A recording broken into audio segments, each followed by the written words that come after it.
It's ready. That wasn't me. Thank you. That's not my nickname. Is a food activist, author, and speaker committed to improving food quality and safety. She has built a powerful platform through her blog advocating for transparency in food labeling and the removal of harmful chemicals from processed food. Her activism has spurred significant change in the food industry, encouraging consumers to make healthier, more informed choices while prompting companies to adopt cleaner practices. Bonnie. Thank you so much, Senator Ron Johnson, for this opportunity to testify. It's truly surreal to be in this room right now. I'm here today to share something important with all of you that affects all of our lives, something that has been overlooked for decades. Our government is letting U.S. food companies get away with serving American citizens harmful ingredients that are banned or heavily regulated in other countries. Even worse, American food companies are selling the same exact products overseas without these chemicals, but choose to continue serving us the most toxic version here. It's un-American. One set of ingredients, thank you. One set of ingredients there and one set of ingredients here.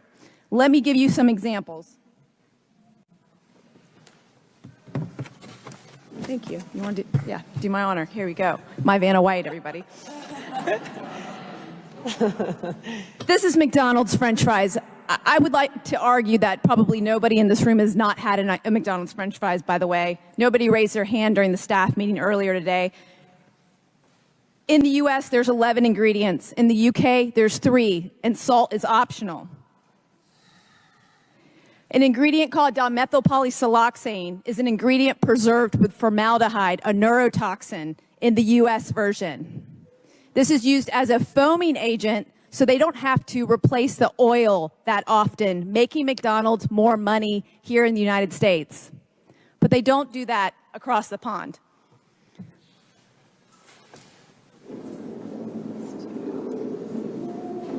Here we go. This is Skittles. Notice the long list of ingredient differences. 10 artificial dyes in the US version and titanium dioxide. This ingredient is banned in Europe because it can cause DNA damage. Artificial dyes are made from petroleum, and products containing these dyes require a warning label in Europe that states it may cause adverse effects on activity and detention in children. And they have been linked to cancer and disruptions in the immune system. This on the screen back here is Gatorade. In the US, they use red 40 and caramel color. In Germany, they don't. They use carrot and sweet potatoes to color their Gatorade.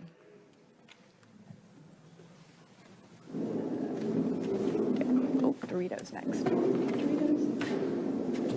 There we go. Thank you. This is Doritos. The US version has 3 different artificial dyes and MSG.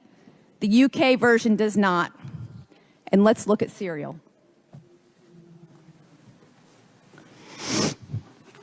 General Mills is definitely playing some tricks on us.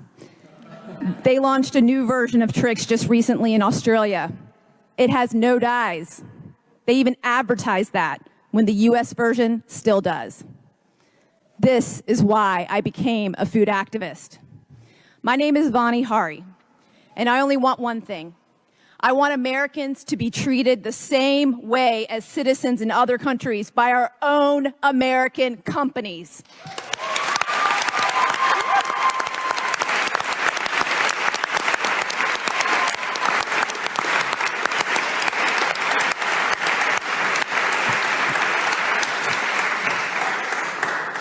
My dad came to America in the 1960s. And when he went back to India to have an arranged marriage to my mom, they came back to the US to live for the rest of their lives on their honeymoon. The first thing my dad said to my mom when they got here is, if we're gonna live in America, we're gonna eat like Americans, and he introduced her to McDonald's. So that was the start of my mother relying on ultra-processed food to feed her children, like so many mothers do every single day. As a result, I was a child ridden with health issues, and after going through 2 surgeries on 9 prescription drugs, I hit rock bottom in my early 20s. I started to take a hard look into the food I was eating. I learned that over the last 60 years, almost all food additives were being created for one sole purpose: to improve the bottom line of the food industry and not improve our health.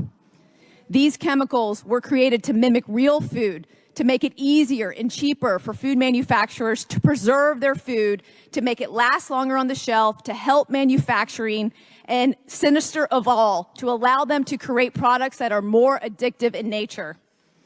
Once I decided to take back control of my health, I eliminated ultra-processed foods from my diet and started eating real food made without synthetic preservatives and pesticides, growth hormones, chemical additives.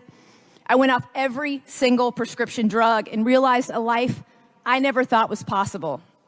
I had been walking around like a zombie. And because I didn't want anybody else to feel this way, I ended up quitting my lifelong career as a corporate management consultant to investigate and write about food full-time. During my investigations, I found an alarming discovery. We use over 10,000 food additives here in the United States, and in Europe, there's only 400 approved.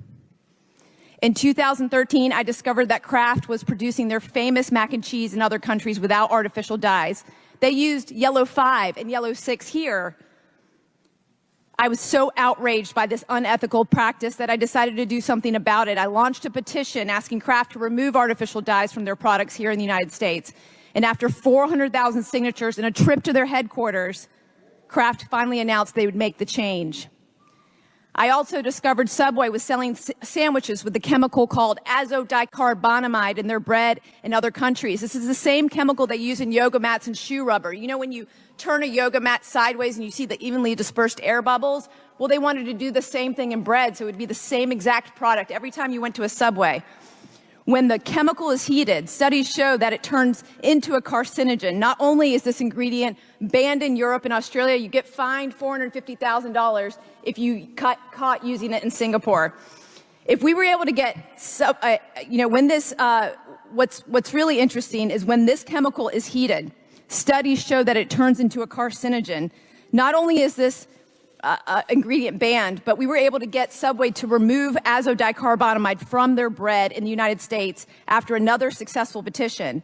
And as a bonus, there was a ripple effect, and almost every bread manufacturer in America followed suit.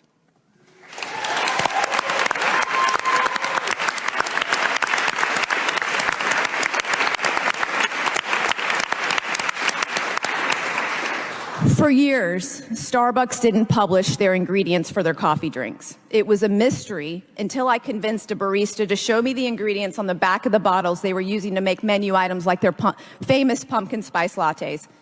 I found out here in the United States, Starbucks was coloring their PSLs with caramel coloring level 4, an ingredient made from ammonia and linked to cancer, but using beta-carotene from carrots to color their drinks in the UK. After publishing an investigation and widespread media attention, Starbucks removed caramel coloring from all of their drinks in America and started publishing the ingredients for their entire menu.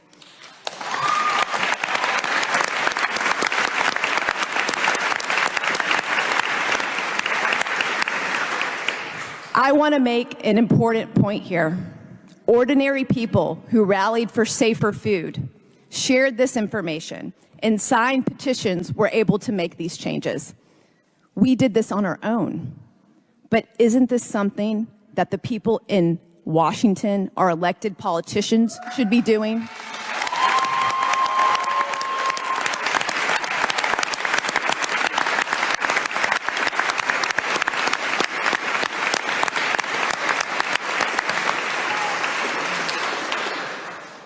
This game of whack-a-mole I've been playing with other concerned citizens for the last 10 years isn't enough to protect Americans from the unethical and hypocritical practices of these companies. We deserve the same safer ingredients other countries get. We cannot allow our own American companies to treat us this way anymore. We've had enough. It's unethical and it needs to stop. Right now, we're at a critical moment where Americans are sicker than ever, and much of this is due to the alarming amount of harmful chemicals allowed in our food.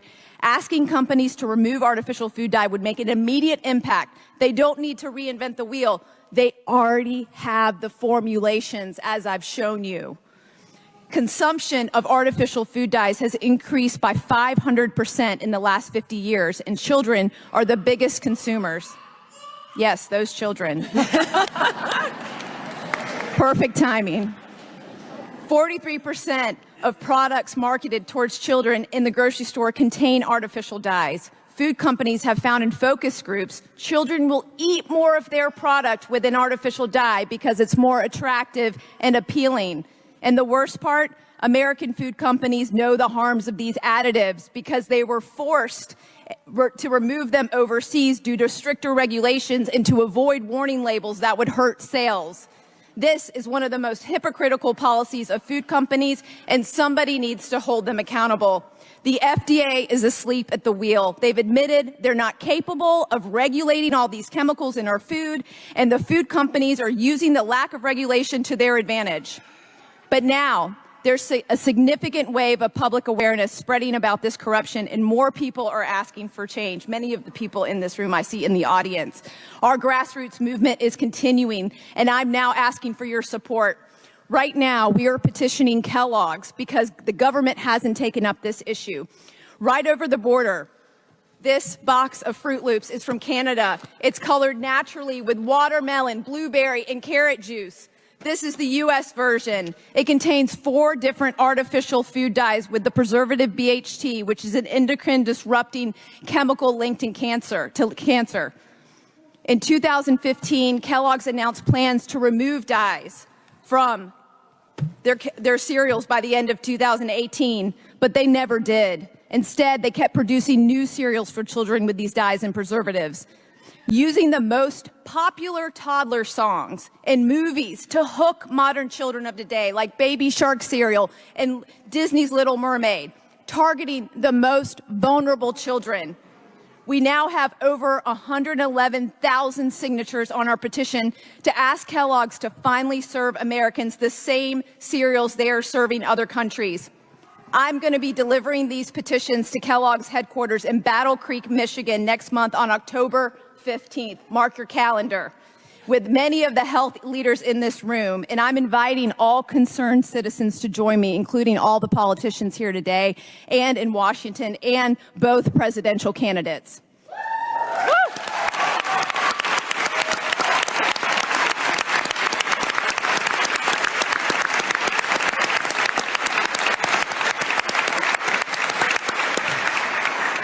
This issue is nonpartisan and affects all of us. It's time for us to join together and end this corruption once and for all. Thank you very much.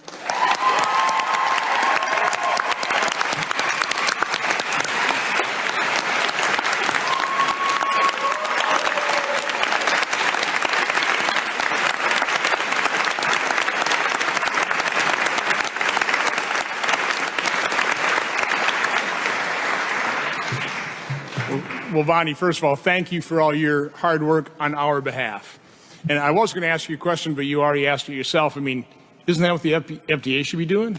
Yeah, absolutely. I mean, you know, when Michael Taylor was the deputy commissioner of the FDA, he admitted on NPR, we don't have the resources, we don't have the capabilities to actually regulate food chemicals because we don't have the staff. There's no one there. Like, we are under this assumption. And I think a lot of Americans are under this assumption that every single food additive and ingredient that you buy at the grocery store has been approved by some regulatory body. It hasn't. It's been approved by the food companies themselves. There's thousands of chemicals where the food company creates it, submits the safety data, and then the FDA rubber stamps it because they don't have any other option. So we're living in a world of the wild, wild west.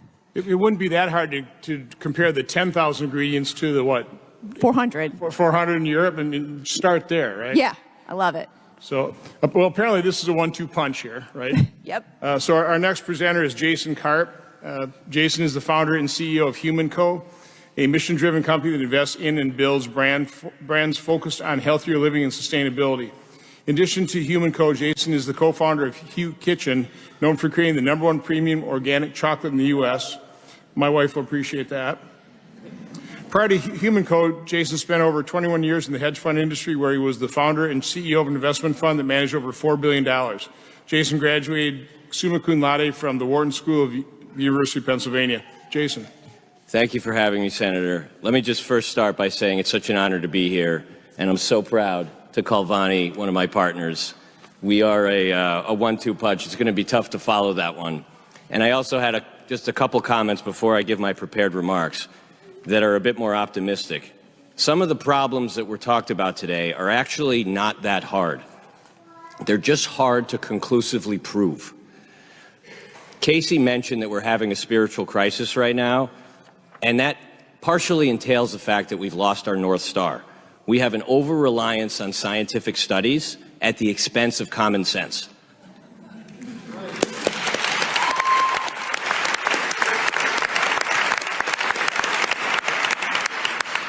Based on what Dr. Palmer said, we don't need 10 years of clinical controlled studies to know that we shouldn't have plastic in our brains. We don't need 10 years of studies to know that if there's a pesticide that kills every insect, every microorganism, that we don't need 10 years of study to know that we should not be putting that in mass quantities in our bodies.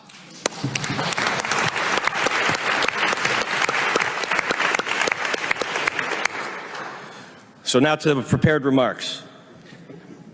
I've been a professional investor for 26 years, dealing with big food companies, seeing what happens in their boardrooms and why we now have so much ultra-processed food.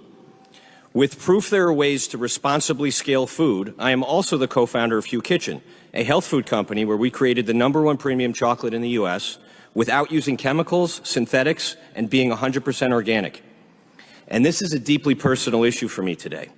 After miraculously curing an incurable eye disease that was making me blind in my 20s by using food as medicine, I have dedicated the last 23 years of my life to researching and trying to clean up our uniquely toxic American food system. Given the exponential rise in our chronic diseases in just the last 50 years, many ask, how did we get here and what has changed? Americans now live in a toxic soup of synthetic chemicals, plastics, and untenable pesticide loads that permeate our food, water, and air. Having studied the evolution of corporations, I believe the root cause of how we got here is an unintended consequence of the unchecked and misguided industrialization of agriculture and food. I believe there are two key drivers behind how we got here. First, America has much looser regulatory approach to approving new ingredients and chemicals than comparable developed countries. Europe, for example, uses a guilty until proven innocent standard for the approval of new chemicals, which mandates that if an ingredient might pose a potential health risk, it should be restricted or banned for up to 10 years until it is proven safe. In complete contrast, our FDA uses an innocent until proven guilty approach for new chemicals or ingredients that's known as GRAS, or generally recognized as safe. This recklessly allows new chemicals into our food system until they are proven harmful. Shockingly, U.S. food companies can use their own independent experts to bring forth a new chemical without the approval of the FDA.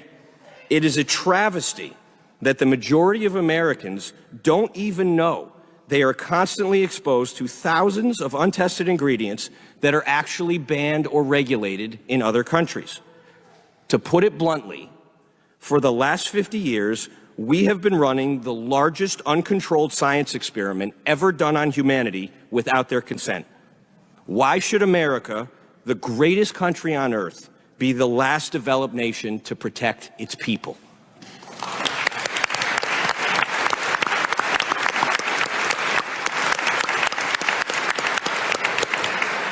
And the proof is in the pudding. Our health differences, compared to those other countries who use stricter standards, are overwhelmingly conclusive when looking at millions of people over decades. On average, Europeans live around 5 years longer, have less than half our obesity rates, have significantly lower chronic disease, have markedly better mental health, and they spend as little as 1/3 on healthcare per person as we do in this country. While lobbyists and big food companies may say we cannot trust the standards of these other countries because it overregulates, it stifles innovation, and it bans new chemicals prematurely, I would like to point out that we trust many of these other countries enough to have nuclear weapons. These other countries have demonstrated it is indeed possible to not only have thriving companies, but also prioritize the health of its citizens with a clear do-no-harm approach toward anything that humans put in or on our bodies. The second driver, how we got here, is all about incentives.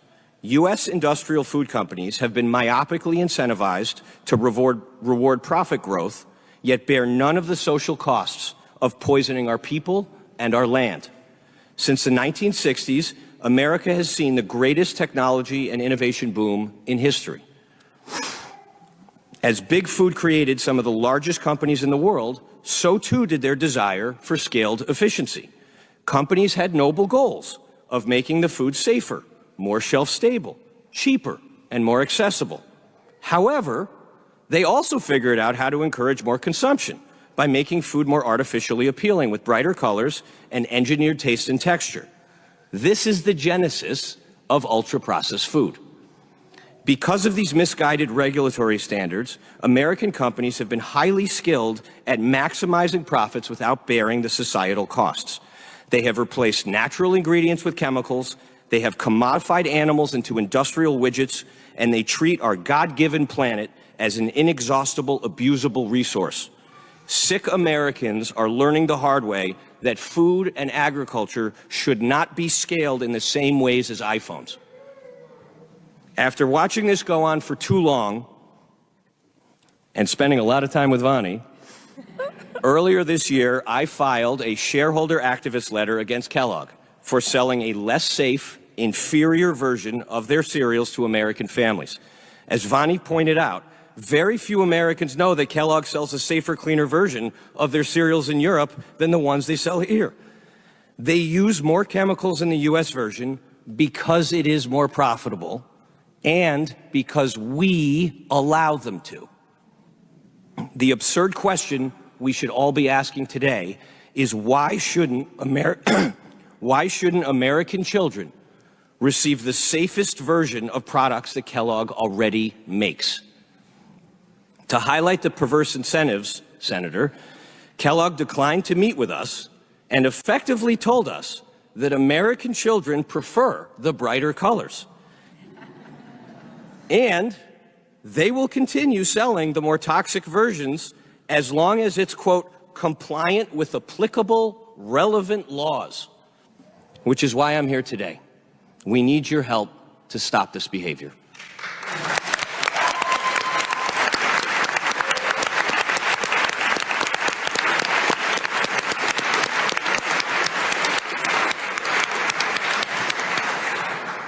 Because of our lax regulations and public company incentives to prioritize profits over safety, millions of Americans are constantly subjected to uncontrolled trials of chemicals that are banned or regulated all over the world. While there may be many difficult issues discussed today, this one is easy because healthier countries are already showing us how it can be done. By adopting the same chemical regulatory approach of healthier developed nations, we can take a significant and absolutely necessary step in both providing safer food and lowering healthcare costs for all Americans. We can reverse this great American poisoning, and we already have a playbook on how to do it. Thank you.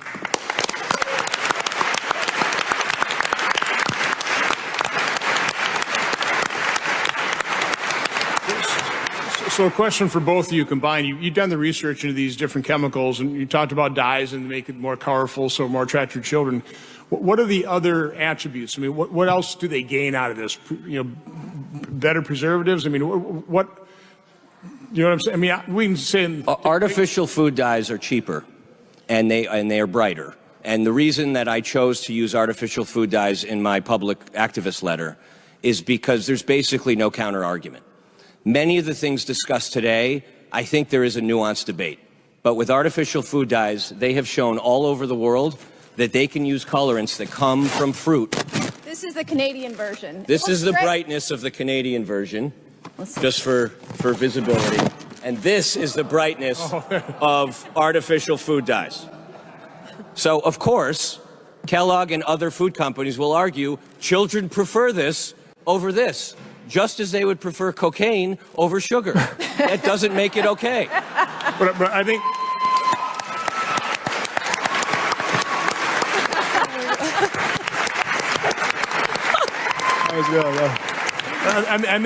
I think we should point out that I don't think Dr. Means would recommend either of those versions.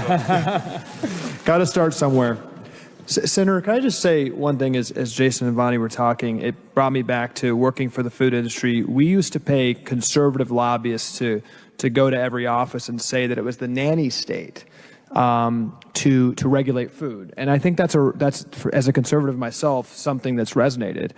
I just cannot stress enough that as we're hopefully learning today, the food industry has rigged our systems beyond recognition, and addressing a rigged market is not an attack on the free market. It is a necessity for a free market to take this corruption out. So I just want to say that.